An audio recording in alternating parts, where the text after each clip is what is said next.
Hello and welcome to Lost in Sci-Fi and Fantasy. I'm your host Leo, and this week we are talking about the 1973 classic Westworld that went on to inspire many things, including the 2016 remake TV series from HBO. Now, my history with this series is fairly limited. I mostly knew about it through generally liking Michael Crichton's stuff. It's similar to, Terminal Man and whatnot, in that it was something that Michael Crichton just did, and I admired that. I think it first kind of hit my radar properly when the TV series came out in 2016, and I fell in love with the TV series. The TV series was great, and I decided I wanted to watch the movie, because that's also part of my quest of experiencing at least most of what Michael Crichton has done in his lifetime. And yeah, so I just watched it. Literally, I'm looking over at my TV now, and the credits are right there. So, yeah, it's fun. So, let's go ahead and just kind of start with a general kind of plot synopsis. It's basically Jurassic Park with robots. It's the analogy everyone has been using since at least the 2016 version came out. But it's fun to think about the fact that this came before Jurassic Park, even Jurassic Park the book. So Michael Crichton made this, and then he decided, but what about dinosaurs? And there we go. He decided, let me reuse one of my things to tell a different, cautionary tale, which Michael Crichton loved to do, was tell cautionary tales. And so that's what this is. It's basically, don't trust robots. It's the classic thing of the movies of the time. Just don't trust robots, because something will go wrong. It's one of those, hubris situations where the scientists and whatnot feel like nothing can go wrong, and then, of course, something goes wrong. But yeah, so this movie follows two characters primarily, John and Paul. From the very little bit of background information that we are given, it seems that Paul is going through a divorce, so his friend John decided, hey, let's take a vacation so that we can get your mind off of this divorce. And so he decided to take him somewhere he'd already been before, Westworld. And the movie actually opens with this post-vacation interview guy. I guess it's similar to vacation things from the time where it's just hey, you just came back from Barbados. How was it? So it's that kind of deal. Except for it's, where did you come from? Oh, I was just in Westworld. Oh, and what did you do? I was sheriff for 2 weeks. Well, hey, that's nice. And how about you? Oh, I was just in Roman World. So it's a cute little intro, but it does kind of make the movie start a little bit slow, but it does ease you nicely into the world. It's like a pseudo-futuristic world in which there's hovercraft, and there's this company, Delos, that has made near perfect humanoid robots, with some flaws that we'll get into a little bit later. But they have 3 parks. They have Westworld, Rome World, and Medieval World. The difference between these worlds is interesting. So Westworld, which they also just called Western World a lot of the time, is a small town with surrounding bluffs. While Rome World is a small Roman city. And then Medieval World is just a castle. It seems that's all it is just a castle. And the sets that we see, because obviously this movie had a bit of a modest budget, the sets that we see are fairly limited. So there's a Roman pool. That's the main Roman set that we see when we get around that area. And then there's a medieval dining hall, and that's kind of the most that we see of the castle. But Westworld, since that's the place that we're following most of the time, is a decently fleshed out area. We follow John and Paul as they just kind of are easing into it. At least Paul's easing into it. John, since he's already been there, he already knows what's going on. He's fine. But Paul, he's apprehensive. He keeps asking John all these questions how much does the gun weigh? Is it better to do the string version or the non-string version? Just trying to get things. And he's super excited. He's a kid getting ready to go to Disneyland kind of thing. He's super excited about it. But he's still he has trouble fitting into the scenario until later in the film. He goes in, they get dressed up and get ready, and then once they're dropped off from the stagecoach, they go to a bar. Well, first they go to their hotel to drop off their stuff. And this is where the kind of main flaw of these robots is introduced. The only way that you can tell that they're a robot, and it doesn't really come up all that often, but it's their hands. Like AI, they hadn't perfected the hands yet. And the way it is, it kind of looks like where their joints are, there's like an extra ridge of skin on their palms. And I don't know why that would be. I guess it's maybe like they couldn't quite get the skin to hang over correctly, so it pinches the opposite direction. That might be the issue with the hands and why they have those weird ridges. But that's kind of the main flaw in how you identify that someone is probably a robot. The other way that you can technically identify whether or not they're a robot is if they can be shot. Because in the guns, there's supposed to be a sensor that senses heat. It can't hit anything that produces heat, so like humans and whatnot, it won't do any damage to. But since the machines or the robots don't produce heat, they get shot. But yeah, so they just kind of hang out and start trying to figure things out. They go to a saloon where John orders some whiskey, and Paul orders like this complicated drink, and then John's just like, just give him whiskey. Just give Paul whiskey. Because it's supposed to be authentic. You know, the experience is supposed to be very authentic. You know, from the sleeping quarters to the general life, it's supposed to be fairly authentic. So then the man in black, or as he's actually called in the film, the gunslinger, comes in and bumps Paul, causing him to spill his drink on himself, and then just starts insulting him every so often just to try to egg him on. And John, tells Paul, kill him, shoot him. So Paul, slowly kind of eases into fighting back and does indeed shoot the gunslinger until he's dead, in which the gunslinger's dragged off. Then that's kind of when it's introduced that you can't shoot other guests. Interspersed between these scenes of Paul and John are scenes from some of the other worlds, primarily the medieval world, following this one older gentleman.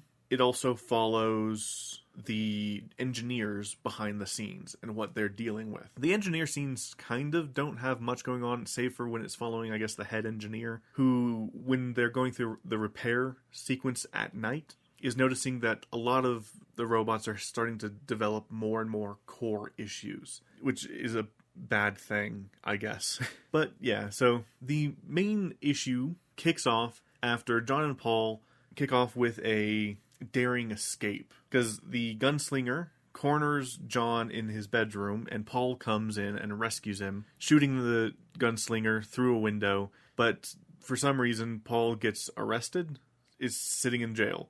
So John devises an escape plan, which I'm assuming, I guess, involves dynamite, since Paul ends up blowing a hole through the side of his cell. And they escape on horseback, and they go off into the nearby bluffs to, let things cool down. One of the other guests ends up becoming sheriff, one that we've been kind of following around for a bit, every so often. John and Paul are hanging out in the bluffs, just relaxing, when a snake sneaks up on them and starts rattling. They try to shoot it and miss horribly, and the snake bites John. It actually hurts him. It's supposed to miss when it attacks, but in this case it actually attacked properly. And they couldn't find any problem wrong with it. The engineers have been, at least the head engineer, kind of describes the issue as a infection amongst the robots that began in the Roman world and the medieval world and kind of spread around until it kind of started also infecting the robots in Westworld. But things for now are kind of chill.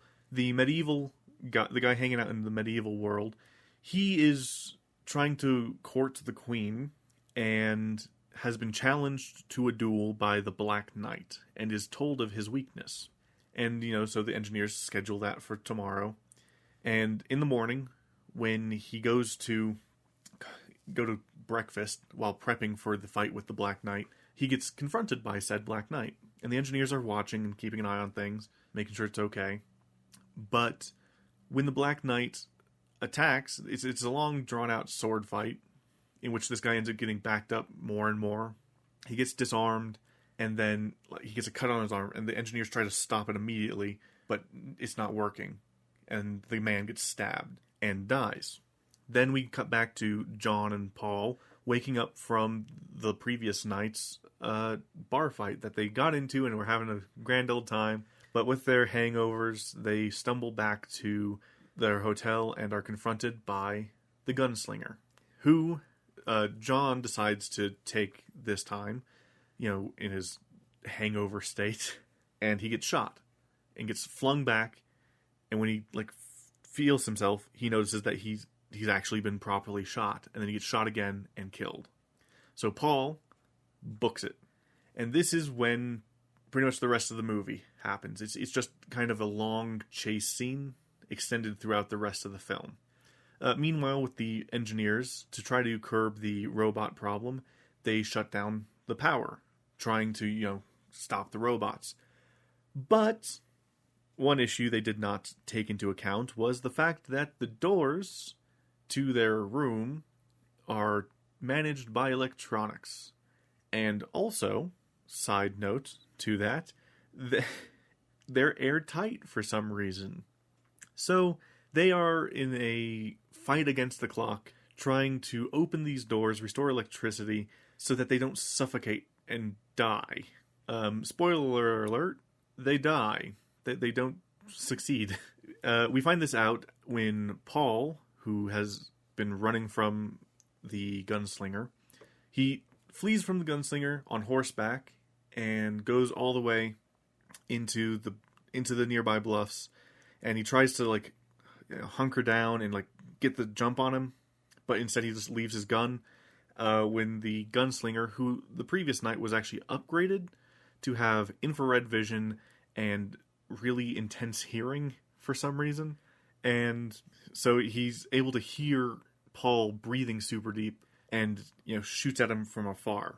Paul panics, leaves his gun, hops back on his horse, runs into one of the staff, one of the engineers that was out. I guess one of the technicians that was out, I guess, with a flat tire trying to flee. Paul asks him, what do I do? I'm getting chased down by a gunslinger. And he's like, there's nothing you can do. I mean, you can try acid for the eyes and loud noise for the ears or something, but you're screwed. And Paul's like, no. And he rides off, but the gunslinger is quite close behind him and kills the technician. Paul makes it into a river that ends up slowing down the gunslinger because the gunslinger's been following the hoof tracks, and you can't really track hoofs very well in running water. So as he goes down this, it's more of a stream actually, but as he goes along this stream, he ends up in the Roman world, where he finds a manhole, which funnily enough he passed further back along the stream, but I guess he decided and decided to go for the one in Rome world. He goes in, and you see the leftover carnage that has been left in the wake of the robot attacks. A lot of dead people. And the only other time that you actually see the carnage happening is through video screens, and you only see the Rome version. The medieval version, you see the sword fight, and that's it. Everyone else is just gone for some reason. When the finale starts happening, it's desolate. You don't see a whole lot of what's actually been happening or anything like that. So it's weird. It's just kind of we're in finale mode now. Following along Paul, he goes down the manhole cover, goes through these hallways, and then he discovers the bodies of the engineers just there. So then he just kind of moves on, going into the kind of maintenance lab where they do repairs and upgrades and fix the robots that have been shot or that are having malfunctions. And he finds some acid, and when the gunslinger's approaching, he's laying on a table pretending to be a robot, badly I guess, because the gunslinger walks up next to him and then turns, in which he then splashes the acid and then flees. Then from there he just kind of goes a bit leisurely and goes into the medieval world, where he notices that some of the robots are not moving anymore. And it's because some of the robots have different battery levels. Some can only last about an hour off charge, while others can last up to 12. Which we don't know, but we don't actually encounter really any other robots for most of the time. We only just come across the Black Knight and the Queen hanging out on their throne, but they're, out of juice. But here, the gunslinger had, since his primary vision was damaged, he goes into infrared mode, and he's scanning around, and he's able to follow the heat signature of Paul until he hangs out by some fire sconces, like torch sconces, and he can't see him, and he's just kind of like looking around, kind of baffled, and he has like a look of wonder on his face for some reason, but he's like looking around and looking around. Then Paul like goes, "Huh," which gets his attention. But since Paul doesn't continue the noise, he's like, okay, and keeps looking around at the fire.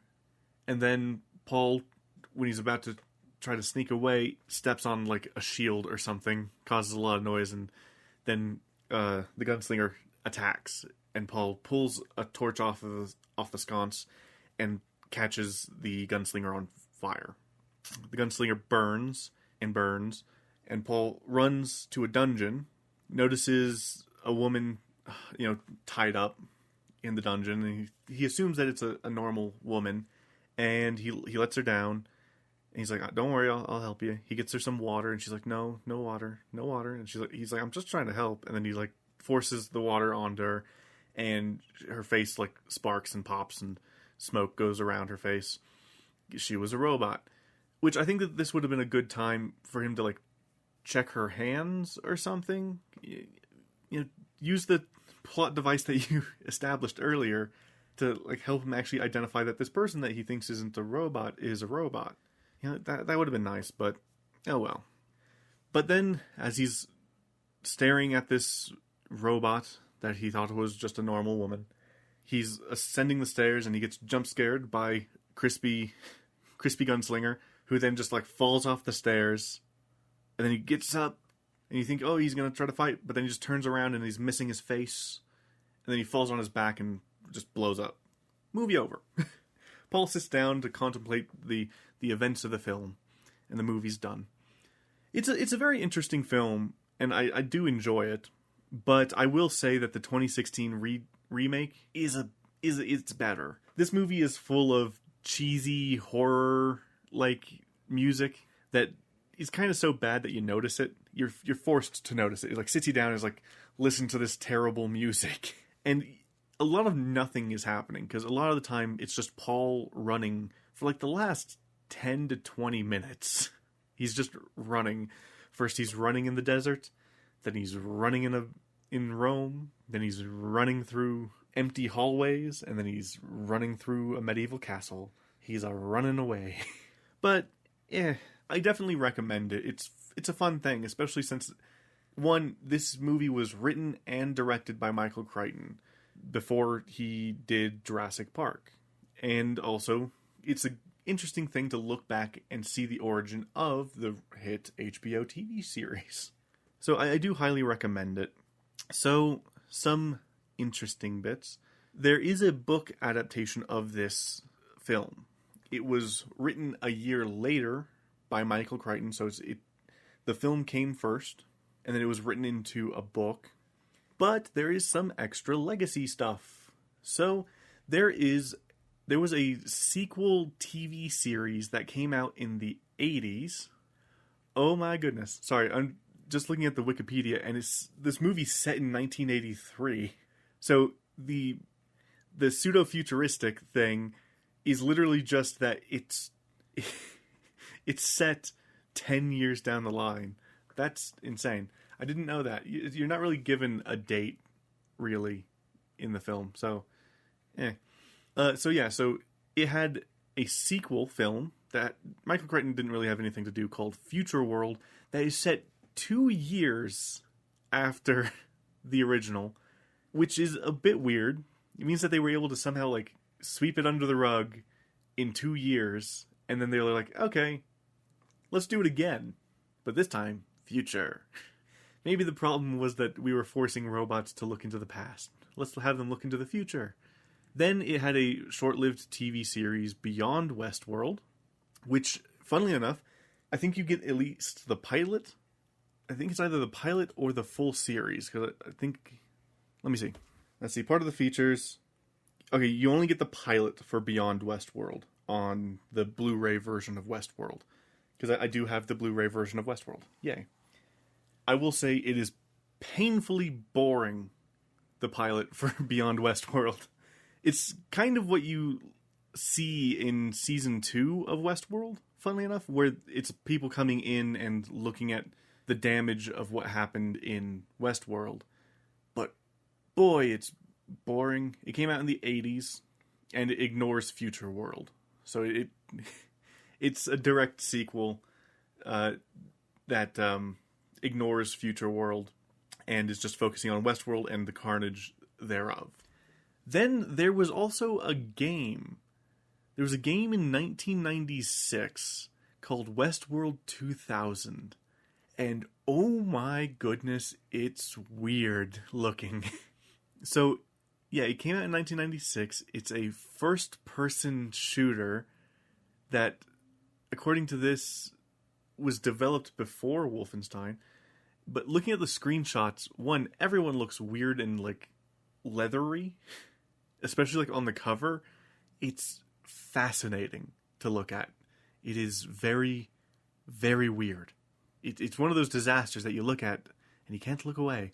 It just looks weird and bad and funny, and I'm going to look up a video of it at some point because it looks weird. But from the looks of it, you go through 3 worlds. It says 3 worlds, 3 assassins, what are you afraid of?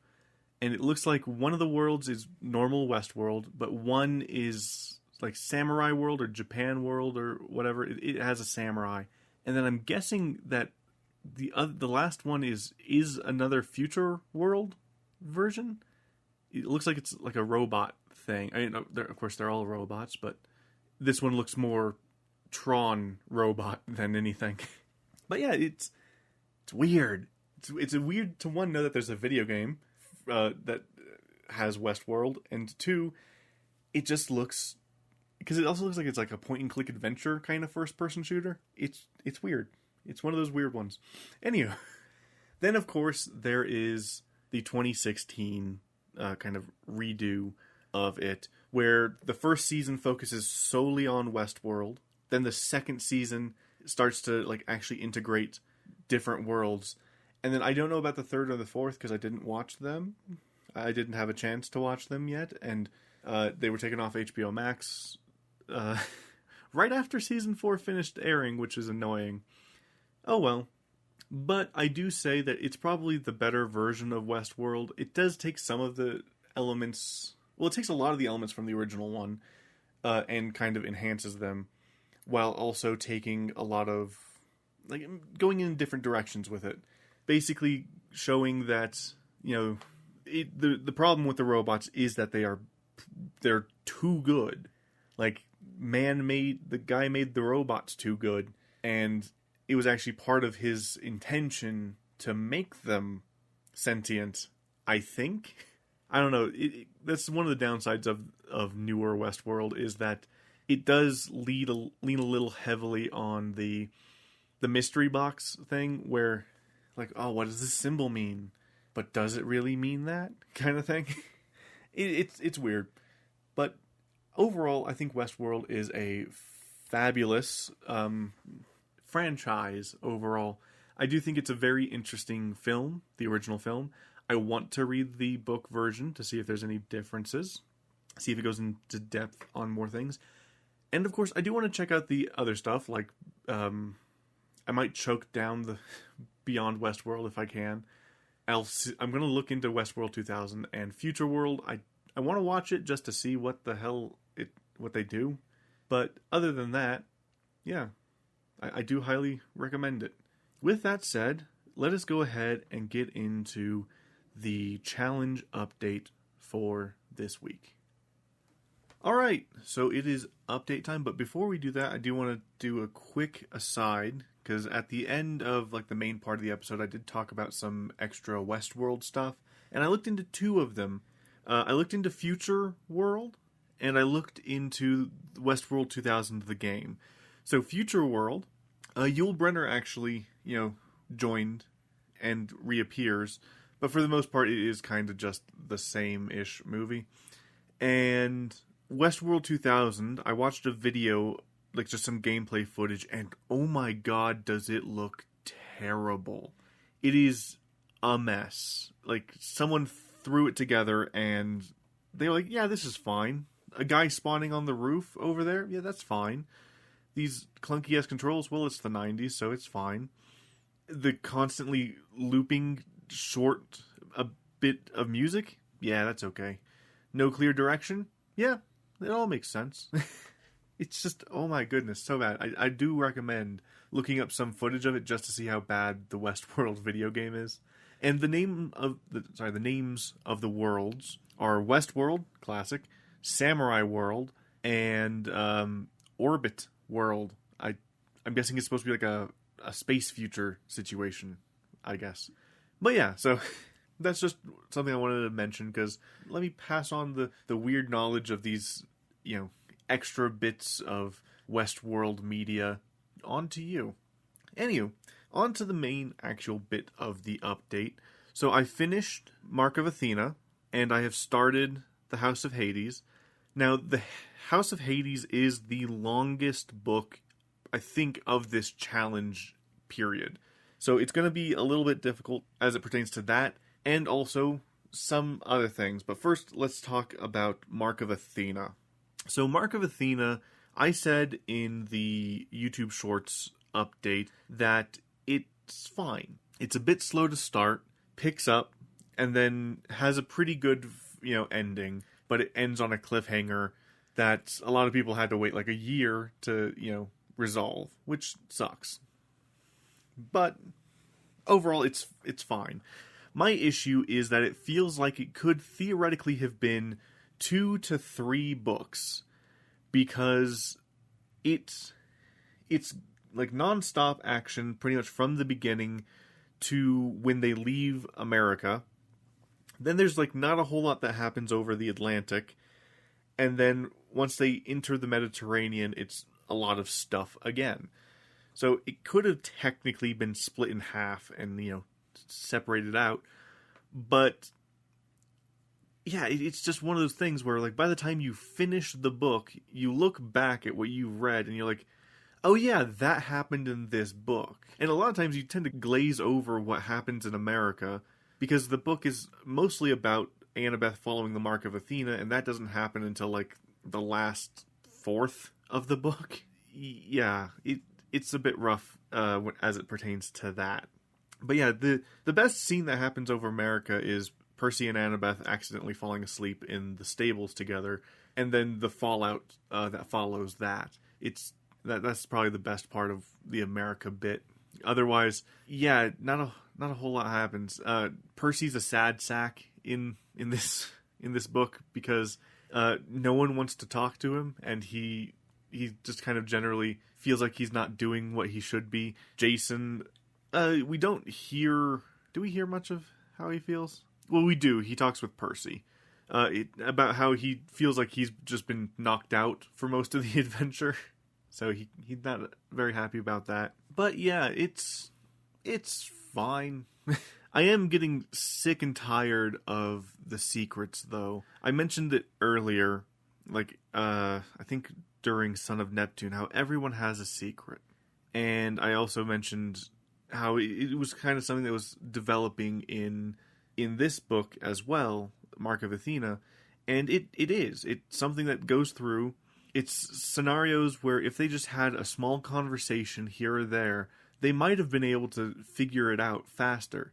Like, the solution for the Leo, Hazel, Frank love triangle is just Hazel pulling Leo into a flashback that then leads into a slightly retconned flashback of Leo's grandfather, and that's how they're connected. That's how, that's why he looks so similar to Sammy and whatnot. And it's just like, okay, you could have just written this as like a conversation, make it to where Leo actually does at least vaguely remember his great grandfather. Sorry, like it could have been a little bit less complicated than her now having control of her flashbacks just to pull Leo into it.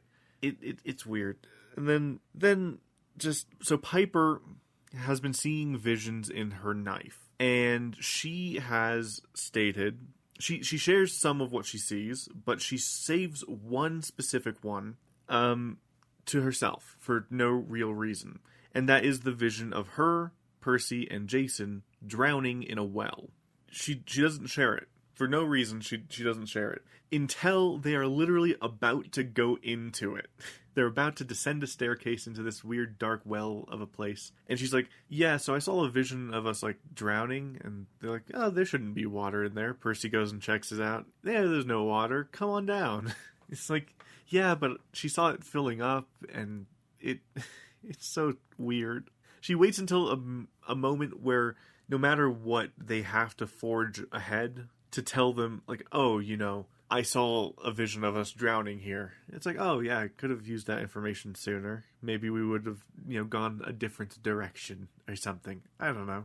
Then Percy's secret. Percy's secret is probably the only secret that is fine to stay secret. It's fine to, keep it to himself. And that is because it's just a personal issue. He has developed a fear of drowning since he almost drowned in muskeg in Alaska. And muskeg being a liquid form of dirt that I guess forms in Alaska. It's like a bog, and he went to step off the road and just sank straight into it and nearly died. And so since then he's developed this sudden fear of drowning. But yeah, so his is the only one that makes sense. Annabeth's secret in this book is pretty much everything pertaining to the Mark of Athena. She keeps it to herself. She kind of has to, because she can't she can't do a little show and tell with her friends, because her friends literally can't see it. Like the map, they can't see. The symbols, they can't see. So she just can't show them. But she doesn't share her thoughts of what she might be facing or what they're after. The only person who kind of knows what she's probably after is Jason. Because even though he's not a perspective character in this book, he still also has a secret. He knows what she's after. She's after the Athena Parthenos, which is the big statue of Athena that once stood in the Parthenon in Athens. And the Romans stole it, and that's part of the big issue that sparked the Roman-Greek rivalry, and it's the only thing that can solve the Roman-Greek rivalry. So, yeah, it's one of those things that, even he's not a perspective character, but he also has a secret, and it's literally something that would have helped sooner. The actual Mark of Athena test and whatnot, so the idea behind the Mark of Athena is that, a couple times every generation, a child of Athena is sent on a quest to follow the Mark of Athena and retrieve the Athena Parthenos. And every single one failed. Now, there is some explanation behind this. Supposedly the giant, the anti-Dionysus, has been assisting Arachne in killing the children of Athena, and I guess making it to where they don't actually make it to the actual trials. But other than that, every other child of Athena fell at the first or second hurdle of the challenge. Because the challenge itself, you have to make it to the River Tiber in Rome, talk to the river god, the god of the River Tiber, and he literally just takes you directly to where the challenge is. You go down and follow the area for a bit, and end up in a chamber. In this chamber, when you go down into this hole, you get sealed in, and pretty much harassed by some very sexist ghosts, who tell you to choose your death. If you survive, then you get into the club, and whatnot. So you're good. And it is that you have to either die by dagger, or by fire. And if you survive, good job, you get in, but you're not going to survive. And every single child of Athena that has made it to this point chose one of the options and died. Only Annabeth, after centuries, had thought, let's bullshit them for a little bit to actually come up with a plan. And her plan is just look around the room, and learn as much as you can about this specific god. And once you figure it out, just destroy the temple. Just destroy the temple. I mean, maybe it only worked this time because she is so into architecture, or maybe it only worked this time because the temple actually had time to degrade enough for a plan like that to work. I don't know. But literally that's the only place that we find like the corpses of her siblings, is in that room. After that, she jumps through a wall, plummets down a ledge, breaks her ankle, which doesn't make a whole lot of sense depending on like the way she jumped out, but you know, she didn't learn the tuck and roll maneuver, I guess. Then after she fixes her leg, she goes down a hall for a bit. She comes across this crevasse with two like parallel wooden beams. Instead of potentially crossing the wooden beams, the challenge here is to weave along the beams because they're like a loom. So you weave your way along, and then you burn it, and then you're literally at the room with Arachne. That's literally all the challenge is. And there's the Athena Parthenos. Now, how the hell you were supposed to get it out? No clue. But they were there. Yeah, it's a weirdly short challenge, but I think it's because, for the most part, the challenge was left to the last bit of the book, and only when you're following Annabeth. And you only follow her for about 4 chapters. And there's the 4 chapters with her during her cycle where she's going through the challenges, and then the 4 chapters where she's... Well, actually, it's only 3 chapters where she's tricking Arachne and, you know, saving her own ass. Which, fair enough. The book ends in a cliffhanger with Annabeth and Percy plummeting to Tartarus and everyone else fucking off with the statue. But with that said, now we can talk about the House of Hades. Like I said, this is the longest book of the challenge. Only 10 pages longer than the Mark of Athena, but the challenge in reading this book is my previous methods for reading have pretty much gone out the door. My previous method was I broke it up by checkpoints, and I also, for the past 3 books at least, have been able to follow the read 8 chapters a day and you'll finish it relatively fast method. And that worked pretty well until this book. This book has a lot more chapters. It has something like 60-something chapters. Or maybe 7. No, it's 60. 70s, because I took a peek at the chapters for Magnus Chase because I was trying to see, like, oh, maybe this is longer or something. That's a whole nother story that we'll talk about when we get to Magnus Chase. Looking at those chapters was weird and makes me a little bit worried for the Magnus Chase books, but that's for technically near the end of the challenge, so we won't worry about that for now. Focusing on House of Hades, the pattern system, where a specific pattern is followed for the characters, that is gone. So we're pretty much following all of the characters at some point in this book. And that's not the best thing, but it's fine, I guess. It hurts a little bit because I liked knowing, like, okay, so we'll be following Percy soon, or we'll be following Leo soon. Now it's free-for-all. It could be Leo, could be Hazel, could be Annabeth, could be Percy. And I understand that in this case it's more, we're trying to figure out, because we're trying to follow 2 separate stories completely now. Like previously, you know, they would split off on their own like little side quests and then come back and then split off and so on and so forth. But this time Percy and Annabeth are completely on their own quest while the rest of the crew is doing something else. They're trying to get to the doors of death. And yeah, once again, we have been presented with a character who has another fucking secret.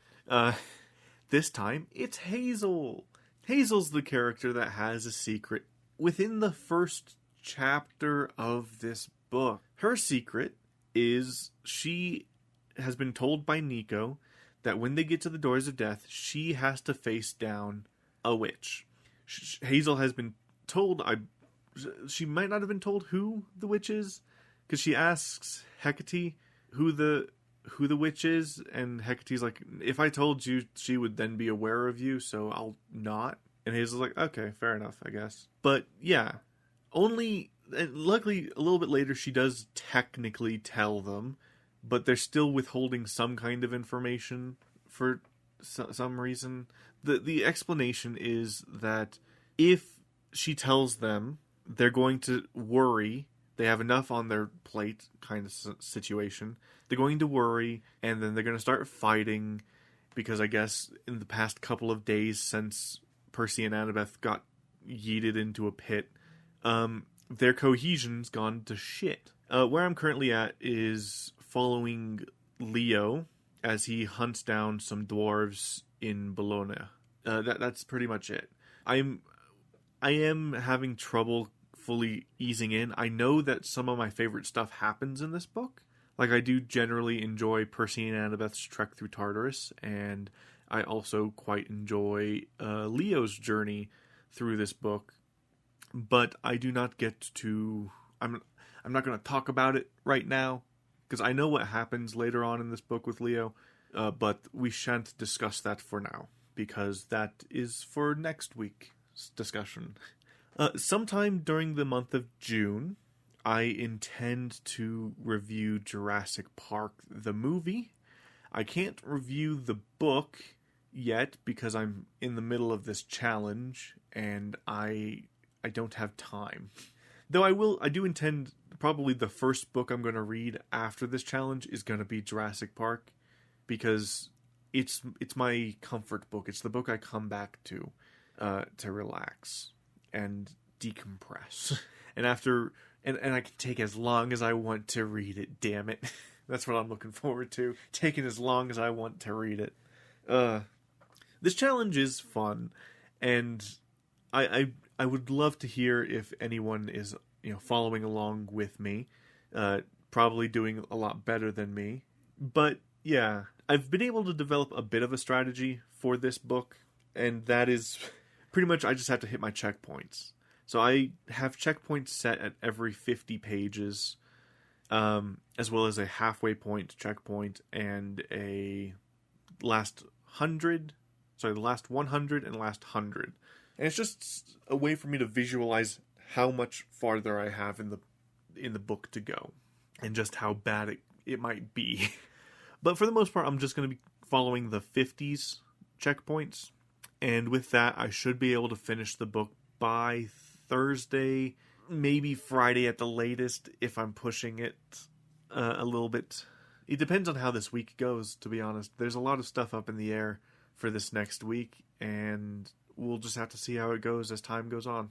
Regardless, I will finish this book on time, ideally, but once we get over this hill, it should be smooth sailing to the end of the challenge, save for a couple of bumps here or there, with, for example, Sphere, which is surprisingly shorter than this book, but I haven't read it before, but I'm looking forward to it. It's going to be such a breath of fresh air, to step out of, Greek and Roman mythology for just a book, just weird glob thing, fun, and then dive back in with Trials of Apollo.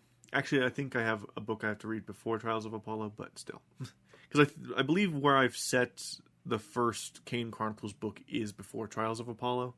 And then I think I have one after Trials of Apollo. And then, but after specifically Sun and the Stars. Then I have one, I think, before Magnus Chase. Like the last one I think is before Magnus Chase, and then Magnus Chase. Then we just wait. We wait until the Chalice of the Gods comes out in September. Which, by the time I'm done reading all these books, will probably be about a week or so from the end of me finishing the book, the last Magnus Chase book.